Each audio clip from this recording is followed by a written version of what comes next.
That's a big no-no. You should never say me or my wife's name. Tony should have told you that. Tony Khan. He offered me a contract, and I said hell no. There was a good amount of people in management that wouldn't have minded if I slipped and fell hard on my face. He returned to WWE. Does not happen. Done the YouTube cruise before, and it only ends in heartbreak. Last thing I did at AEW, no one really knows. The last thing I did was... Cody didn't just walk into WWE. He had a backup plan. My fallback was, if WWE rejected me in terms of the fans, I knew I could come back to WWE, but if it didn't work on the level I wanted it to work. Playing several moves ahead in case WWE didn't treat him like the star he believed he was. When people start doing shoot interviews and books on contracts. And here's the twist. Cody had a 1-year option on his AEW contract that Tony Khan, AEW's owner, could have used to keep him, which is the exact move he'd used for the Young Bucks, but chose not to for Cody Rhodes. Why? What really went down? That you said it was a personal thing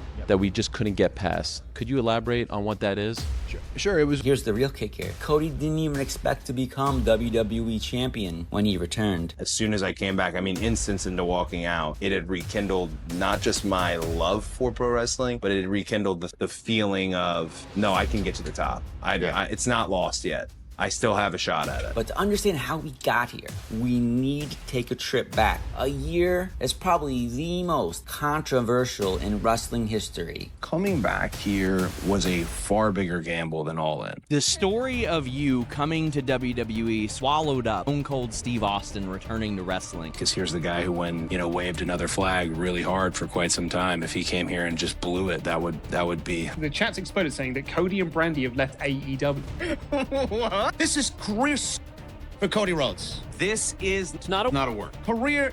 So what do we talk about now? Do we talk about this? Do we go back to Steve Austin? They're calling Stone Cold Steve Austin out of retirement after 19 years to try to get some people into these buildings. If he goes to WWE, do you personally think it's a good move? Creatively, no. Financially, yes. It's a good job. Smeg all happened on Raw. Nothing happened on Raw. What would he accomplish by going back to WWE? Because there's every chance he just becomes a mid-carder again. All I've seen today is people going, 2 months he's going to be Stardust again. Nobody should give WWE, Bruce, Nick Khan, don't give any of these people the benefit of the doubt. They don't give a about you. He ain't going to make it. They're going to bury him. You're walking in there as public enemy number one. You've actively taken revenue away and audience away from WWE. They're going to welcome you with open arms? Like, there will probably be a huge amount of fanfare early doors because it's Cody Rhodes. But yes, for the first couple of weeks, you'll be, oh my God, we got Cody Rhodes. Ha ha ha ha ha. Tony Khan. how big of a deal is it that Cody Rhodes might go back to WWE? It's not that big a deal.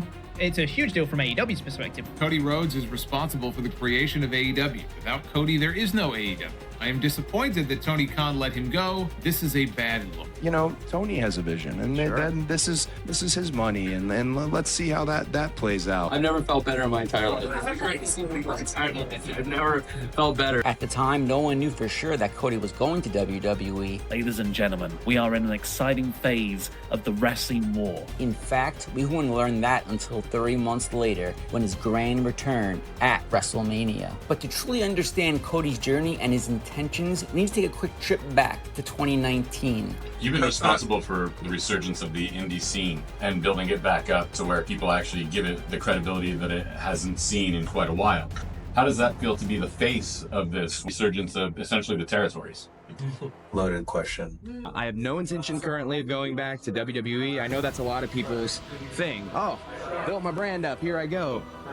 This is too much fun in figuring this out and figuring out everything with Ring of Honor and New Japan. Ring of Honor had a 30% business increase from a gross. That's outstanding. This right here is a family. There's two big differences between WWE and what AEW is. Tony Khan. Guys, he's one of us. He's a wrestling fan. He's the one who sought out us and made us the EVPs so that it could be a wrestling company run by actual wrestlers. We haven't had competition in a long time, and we have some now, and I think it's exciting. Cody Rhodes, his wife Brandy, I respect the hell out of them. Apparently, if you put executive vice president in front of anybody's name, they feel important. Hope that they can pull it off. If they do, it's going to be a hell of a... And I give you my word, we will never, ever let you down. For me and for her, this is it though. You know, I looked at the sucker the other day. It's more years than any WWE contract I signed, and I know why, because I'm committing my life to this. So I've gone all in, no pun intended, on being one of the faces of the company. It's a big money startup, and I've been able to touch everything. Hey, Dusty Rhodes competed with Vince McMahon, and he lost. And here is his youngest son who's going to go try and cut Vince's head off. The success of All In opened the door to a national wrestling promotion that could compete with WWE. Enter Tony Khan. And he is the financial backer, and he is the sphere of influence and has this business acumen. But it also means that if we want to really step in. AEW was born in 2019, and Cody was right in the middle of it. Tony, his family business, and me and Brandy, and yeah, it really is the family business. I believe if there was any one wrestler there that treated AEW as if it was his own money, it's Cody Rhodes. Cody didn't just create AEW, You ran the production. I love that. Yeah, so you were there when I was still running those meetings. Yeah. I really love it. From an ego standpoint, from an optics standpoint, that was really cool. But I also really loved leading. And I just maybe wasn't ready to fully lead at that point. And it didn't rub everyone the right way that, why is he running the production meeting? He took that role seriously. In fact, Cody was so committed to earning the fans' trust. I think Tony didn't want to really come out as much. He was just getting comfortable with the idea of it. Now he's out front. He's able to do it all. But at the beginning, it was all me. That he made a bold move. He vowed never to challenge for the AEW championship. In this executive role, I've put my foot in my mouth so many times, whereas when I was a talent, I could get away with it. Talents can lie. Talents can exaggerate. When you're any type of management, you're held accountable, which is a lesson for me to learn. His goal was to be seen as the guy who was there for the fans, not for titles or ego. That's a huge part of what makes his eventual departure so incredibly complicated. But what went wrong in AEW? Was it creative differences? Was it money? The truth is much more personal. I was so caught up in the moment of the revolution that was happening and wanting to be the guy they trusted the most with the revolution. Counter-program the law. They shoot you on the feeling. He was unable to do those things, but he would join. I want to stay the executive vice president of All Elite Wrestling. I told Tony this until I die. This is the end of my career. Oh, yeah. You don't really have another option. That I can't necessarily go back. The others can change. I really can't.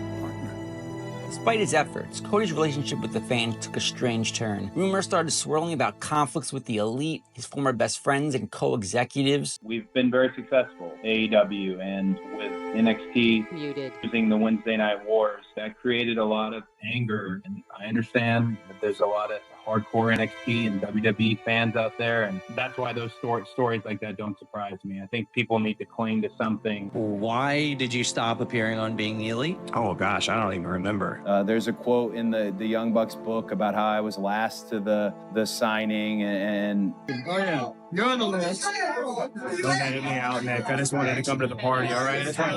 I hated that in the Young Bucks book, they said I was last to the signing. That's one of the things that people always cite. Oh, he was last. He wasn't that big a deal to the origin. Yes, I guess I was the last. And yes, I had different thoughts. And it's not incorrect at all what they said. That you were physically the last person. Yeah, like it's not sign your name. It's not incorrect, but I was just in on it as well as anybody else. I didn't take his call. Really? I didn't, and I didn't like deny him, but I just heard, hey, Tony wants to talk to you, and thought, I am the listener on the bucket list. Certain storylines didn't resonate, and soon, Cody found himself becoming a villain in the eyes of the very fans whose trust he had fought so hard to earn. I am thankful to the fans that cheer me, and I am thankful to the fans that boo me, because both sets of fans are getting ready to go on a ride that is just bizarre and it's not the path that you think. We're not doing what's been done before. If he helps strike a creative renaissance in WWE and the show is consistently good, then no, I don't think it's a waste. There's a lot of WWE diehards. There's a lot of stand-up for WWE blokes out there. And you know what? Somebody walking out of the enemy.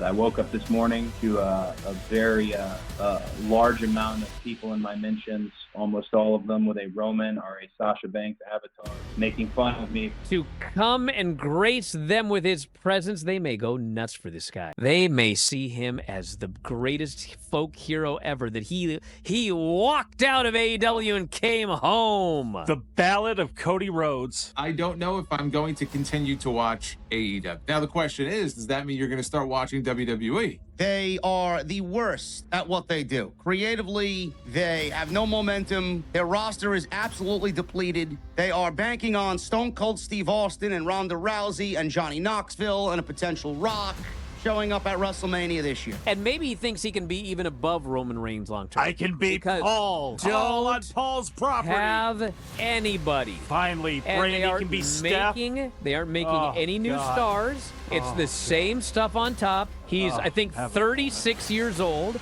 so he's significantly younger than all their other main eventers. And he probably believes I can walk in there. They're going to give me like $5 million a year or whatever. I'm going to be a top guy. Can I finish this? How AEW ended was terrible, really. And people are going to write books later on, and these stories are going to get out there, and then it's going to be a whole new ball game. But the actual experience and everything we did, I mean, and you're included in that. I'm in this Miami hotel. I think what we have ready to go is the best wrestling show ever. I really do. It's a wrestling show by wrestlers, for the fans. It's 100% fan service. You know, and we did our interview, how fortunate we were that Tony wanted to invest in this vision, and he had a vision as well. How special Mad Nick in the BTE era and Kenny and my rivalry in New Japan, especially from a dollars and cents point, that made New Japan more money than anything they ever did. And it made Ring of Honor going through the roof at the time. Yeah, probably shared more than I should have. You know, it was terrible, whatever, and it wrapped up. However, when it comes to the management and luminary figures and people who were part of that time in my career with me, the whole company was sort of like built around you at the beginning. Chris was not genuinely aware that the EVP thing was real. Risk of sounding egotistical. If there was no Chris Jericho, I don't know if the company would have gotten off the ground as quickly as they did. And now you're his boss, dude. He doesn't really like that. And a lot of people thought that he was the boss. He wasn't the boss. Tony's the boss. He's always been the boss. I sent my first talent memo, and then it became wait, no. The whole concept of EVPs and kind of that whole thing. I knew that it wouldn't really mean anything. No. Yeah. It's a learning curve for us all, you know? I don't necessarily have to like them, and they don't have to like me. And I will always have a love for them because of what we did. You know, if you look at what we created, I always make sure I name everybody because there's been some revision. I'll make it very clear. Okay. Matt, Nick, Kenny, Tony, Bernie, Brandy, my wife, and Dana.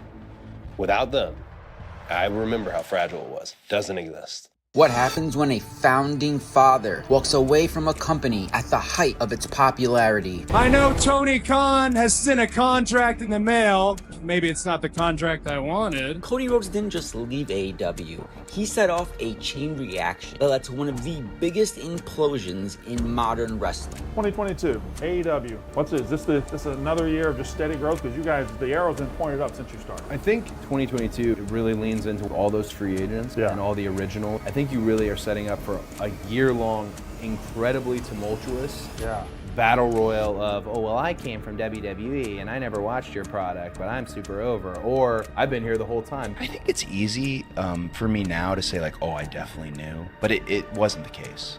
The return to WWE does not happen without Conrad. He was genuinely just curious. Hey, just curious. Are you really up? Is your contract really up? Because every wrestler who says their contract is up is typically lying. He was contacted days after that article being reported that he was working without a contract, and that was first published on January 17th. Cody would be gone from AEW less than 1 month. You know, Brandy and I had been offered new contracts. Brandy had a great deal with Tony, and I had a great deal with Tony, and Roads to the Top Season 2 had been renewed, you know.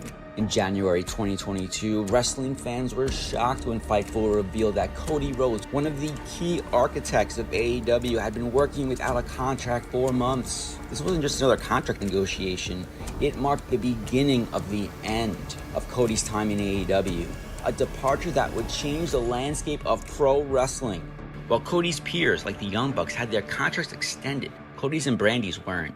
hours later, Bruce Pritchard texted Cody, setting up a pivotal meeting that included Vince McMahon flying to Cody's house the very next day. And I thought I'd love to meet with you guys because if anything, it'll be closure. That's honestly how I looked at it. It will be closure. WWE's creative had been in the gutter for years with Vince McMahon's outdated booking. But despite his doubts, Cody took the meeting, hoping for some closure. And that's when he told me, he goes, well, Vince will fly to meet you wherever you are. And that's when it got real. And I think I only told Brandy, like, ooh, I don't know if I should have answered this text because now I'm faced with this. And but even at that point, Cody didn't seriously consider WWE an option. I really get excited when people say the executive vice president thing. It still kind of tickles me. 3 years in, if you come backstage, you've been backstage at AEW. There's no place like it. That's the most team effort place I've ever been a part of in my life. That's the best feeling. I mean, it really does feel like you're going on the field with 10 other guys, 10 other girls, whatever it may be,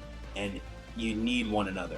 And I see that more than ever at AEW. And as an EVP, Cody was known for trying to keep the locker room united. That was my favorite part about having that job was the leadership aspect of it. I don't know if I was good at it or not, but we had it. Well, some would say it appeared that after you left, things got a little worse. So. Without him, things quickly unraveled.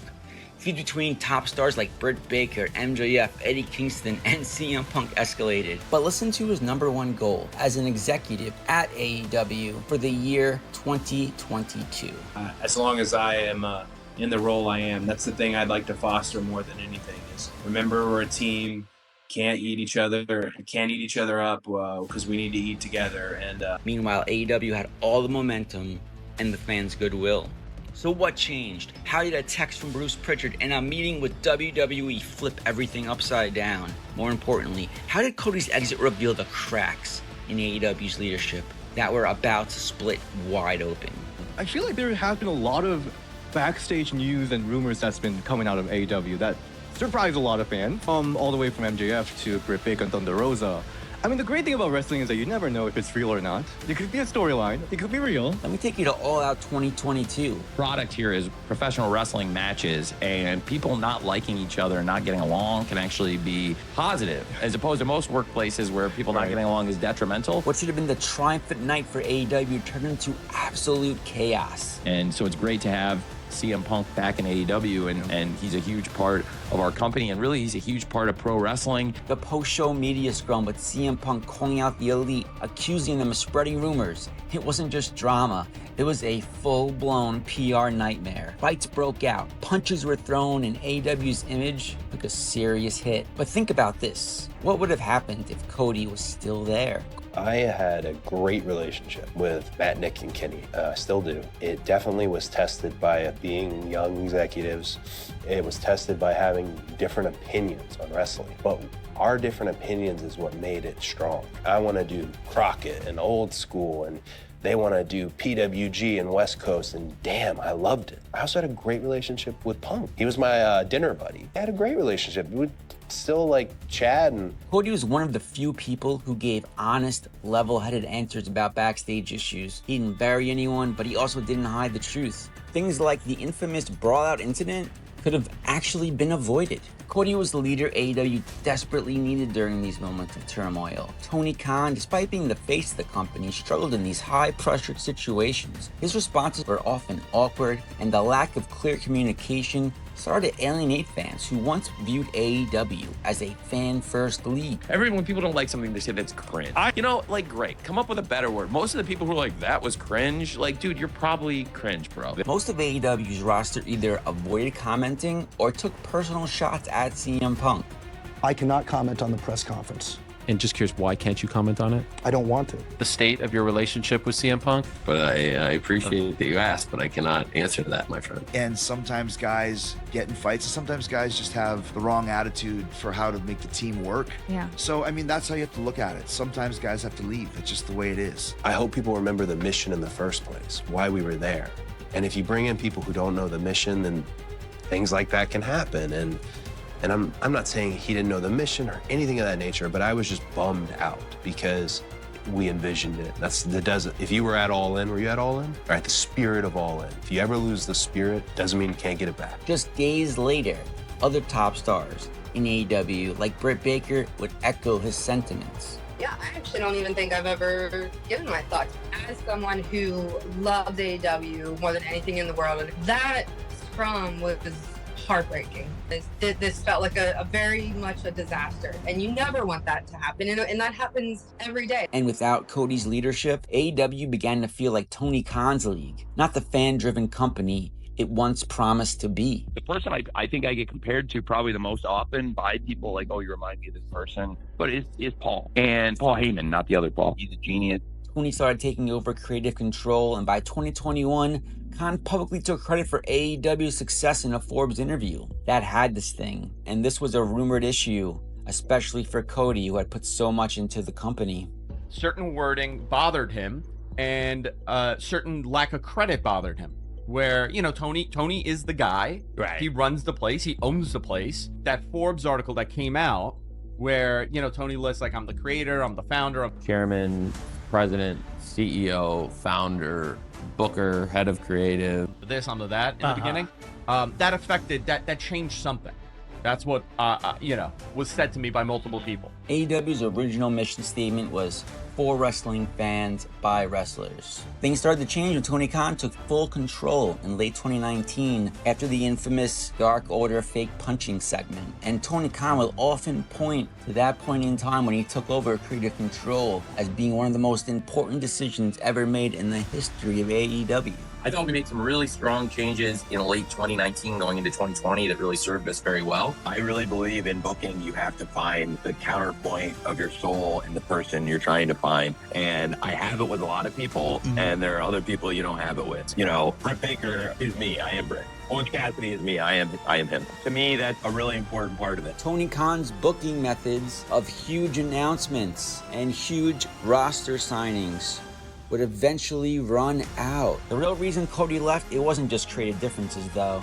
Now here's the big reveal you've been waiting for. Cody admitted by the time he left AEW, his passion for wrestling had started to fade. By the time I came back at WrestleMania, I would never say I was just happy to be there, but at that point in my career, He wasn't sure if he had it in him to chase the dream anymore. And while AEW could offer him things WW couldn't, like lighter schedule, creative freedom, Cody knew he needed something more. When I say it's a bigger gamble, is, you know, telling Vince McMahon you're the best wrestler in the world, if you don't show up and if you're not cracking the top 3, top 4 people in terms of every measurable they have, then you lied to him. And that something more was not running NXT like many of the wrestling news sites published. it was about providing for the family and the best thing for my family. Think about that for a second. AEW could match anything WWE had, except one thing. WWE was willing to pay Cody what he was worth. And yes, I'm talking about money here. Tony Khan wouldn't budge on the budget. The winner's purse isn't remotely fictional to me. The winners make more than the losers. The winners sit in first class. While WWE offered Cody more than just a contract, they offered him a platform to reach a level of stardom AEW could never provide. And let's be real, after working as hard as Cody did in AEW, he deserved to be paid like a top star. Fast forward to WrestleMania 38, Cody's return to WWE shocked the world. You know, everyone talks about the forbidden door. No one's gone from there to here. And so there was a lot at stake here. By the time I came back to coming back at WrestleMania, my feeling was, I think I'll be well received. I might also be booed as the guy who went away and did all these things. The thunderous ovation he received wasn't just a welcome back, it was a sign that the fans were ready to see him as a top guy. Cody wasn't just returning to WWE, he was returning to achieve a dream he once thought was out of reach: becoming WWE champion. That's probably the hardest thing ever, because my dream forever was to be the WWE World Heavyweight Champion. If you look, I'm the WWF Champion, the Winged Eagle. That was it.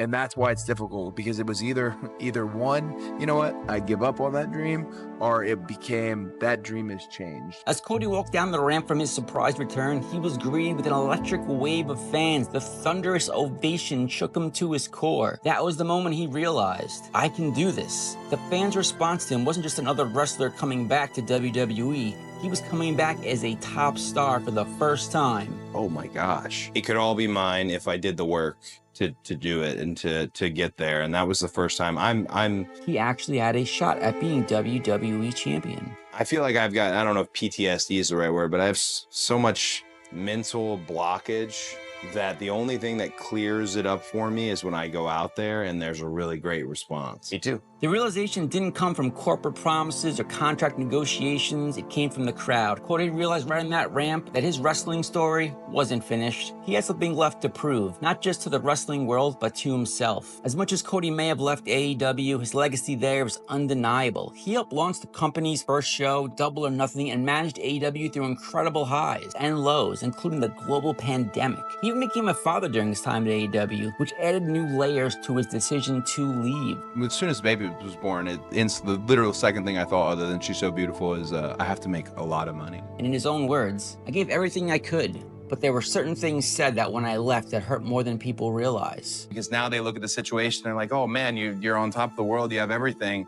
Maybe they don't understand that I really gave everything I could. WWE didn't just buy Cody Rhodes, they actually bought the revolution, or at least that momentum. WWE had to bring Stone Cold Steve Austin out of retirement because WrestleMania 38 ticket sales were abysmal. The good times would begin again for WWE and only continue for Cody Rhodes. I think around the Royal Rumble, because what happens with the Royal Rumble is one of the only two in that top 10 to not win it. And I remember thinking, like, that's going to go away.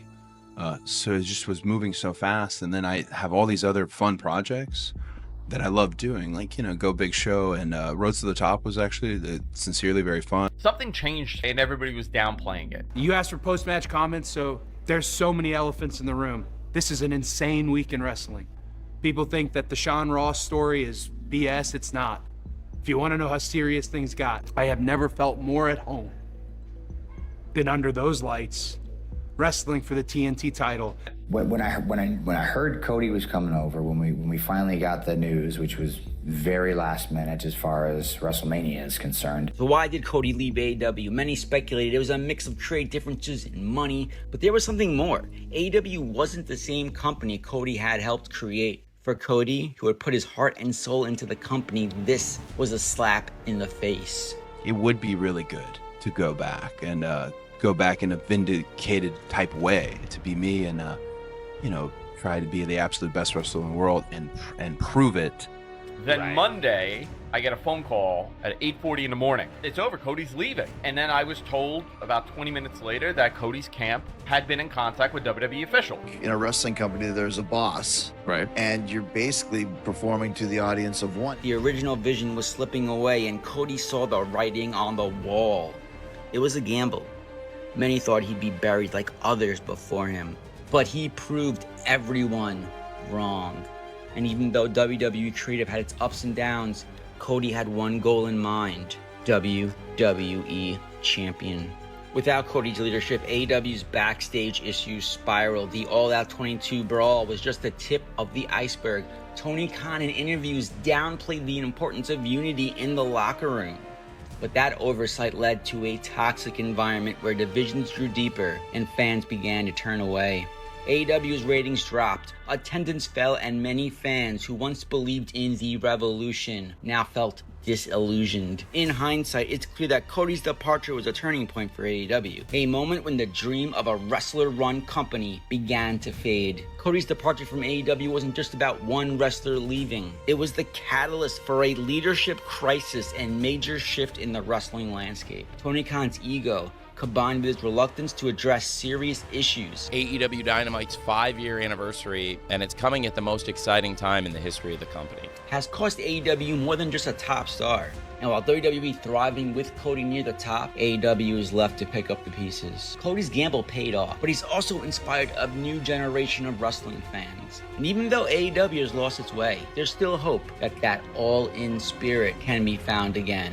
Tony can put aside his ego. He's joining us with details of Tony Khan's denials. And fix what's broken. Cody, since leaving WWE, has increased his value as much, if not more, than anybody ever has. Cody doing what nobody had really done, which was quit WWE and then make his list, people that he wanted to work with and promotions that he wanted to work for. He just started lighting stuff on fire, and that's what brought Cody and Kenny and the Bucks together, making everywhere that he went buzzworthy. But in his own words, Cody's departure was ultimately about family. Everyone wants to be a wrestler. The dream is they're putting the belt on in their underwear. That's the dream. And I locked myself out of that because I didn't want to upset fans and do that. And they still got pissed. WWE, but if it didn't work on the level I wanted it to work, fallback was to do a podcast with Conrad called The All In.